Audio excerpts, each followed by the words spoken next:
Oh, finally we're at Avi's level. This isn't like my favorite level in the game or anything, but I really like the enemy types here, and I like how you're always climbing upward. There's something about always climbing upward in platforming levels that really appeals to me. And I also like the way the level looks. I get it's just a bunch of construction equipment, but it looks really cool to me to see all that in the background. This enemy type throws its shields at you, which make it vulnerable. I usually just jump over them where possible. And this enemy type splits in two, meaning you have to kill the two pieces separately, or you can just kill them while they're together before they split like that, such as this. I also really like Avi's personality because it really reminds me of myself. He sounds like the kind of obnoxious turd I would be if I turned evil. Like I would set up a fake news broadcast and fly around taunting my enemy. I know what you're thinking, by the way. How come you haven't used the other weapon types? I will. Okay? Slow your roll. There are good places to use the weapon types. This is one of them. Amazing how that worked, isn't it? How that worked better than my regular shot and better than Brandish's weapon? That too! Wow, it's almost like the weapons have utilities.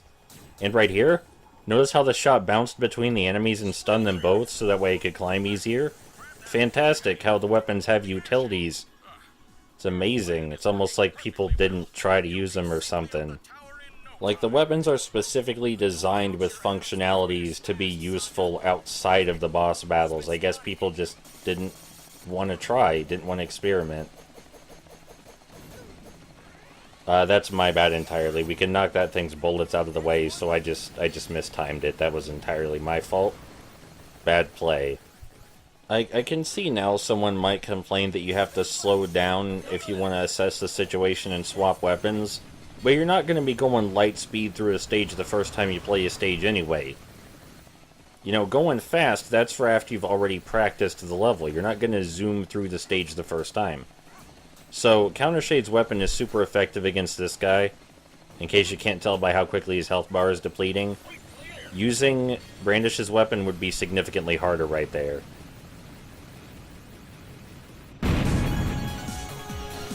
And now, Avi News traffic from the Avi 1 Eye in the Sky traffic copter.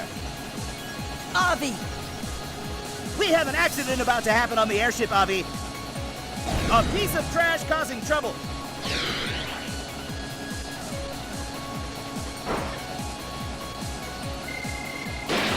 What? I mean, breaking news. The piece of trash brought a friend and is no fun at all!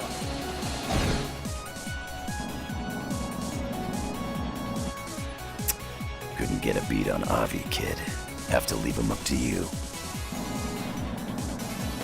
Can you tell that maybe I'm just the smallest, maybe the tiniest bit bitter? That sometimes people don't even seem to want to try to play games properly? Like they already decided the game was bad before they played it? And instead of searching for information that might disprove their idea, they only look for information that might prove them right. I think there's a word for that. Probably several words for that, but the polite word, I think, is confirmation bias. I guess that's 2 words. If you were to play through this game just once casually, it would be a pretty okay action game. Like a pretty alright action platformer. Maybe a bit more combat focused than your average children's friendly platformer. Certainly easier and more accessible than Mega Man.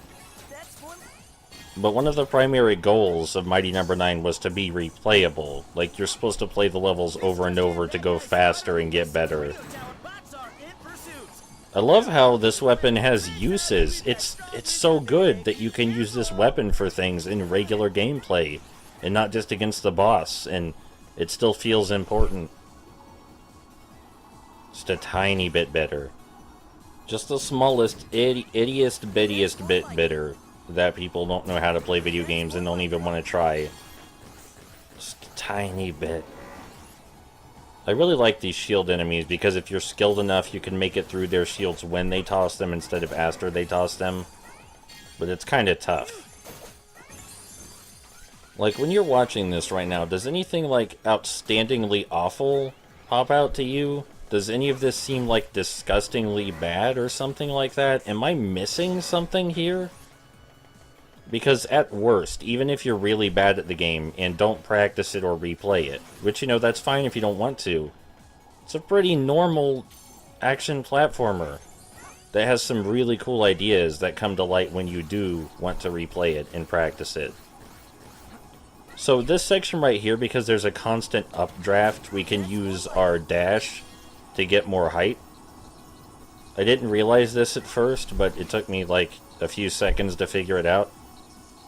You may say it's not communicated very well. I'm not going to disagree with you, but as someone who presses all the buttons in every situation to see what they do, I couldn't care less. I figured it out, so you can too. That was a fun level. The updraft maybe should have been used a few more times, besides right there at the end, but I like that level. And now, live from atop RV News headquarters, continuing coverage of Tower of Terror! And now to Avi for the winner. Thanks, Avi! We got strong winds out there today. Be careful! Moments before he fell to his tragic death. Ooh! Sorry, Beckham, your segment is getting cut. So the thing about this game's bosses is that they don't just kind of go away as fast as the bosses in regular Mega Man. The idea with Avi is that we fire Counter Shade's weapon at the little satellite Avi has around, and it will bounce off the satellite and into Avi. That's what Counter Shade's weapon does. Or we can use Dyna's weapon to suck away Avi's health while he's flying around when we can't normally hit him. Either of these are good options, and something cool about Dyna's weapon that you'll probably get to see is that if we destabilize an enemy while locked onto it with Dyna's weapon, we can actually absorb them from far away. I think you'll get to see that right now. Hopefully. Yeah, right here. See how I wasn't anywhere near him, but I dashed and I absorbed him anyway? That's because Dyna's weapon was still locked onto him. I don't think I've ever seen anyone who actually knew about that nuance to Dyna's weapon, that you could absorb enemies from far away. I don't think I've ever seen anyone else actually use that properly. So there you go. I did it for them. And yes, it is an intentional mechanic because it is mentioned in the game's documentation, and not only that, but it only works if Dyna's weapon is still attached to them. Pretty cool. It's a pretty cool way to keep the weapon viable and makes it very useful for boss fights where the enemy is flying around and not always in reach. It's almost like this game was designed well or some shit like that. It's like they looked at the weapons and said, how do we make these useful against the bosses and in regular combat? And it's neat that they actually did it successfully in spite of what everyone else appears to have said about the game. It's like I'm in a different fucking universe or some shit.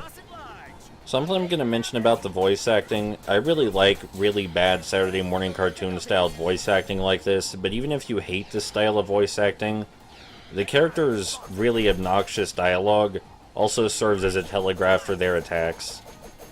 So it serves a function in addition to just being really goofy and stupid. I like this game. Come on! Snap out of it! Now!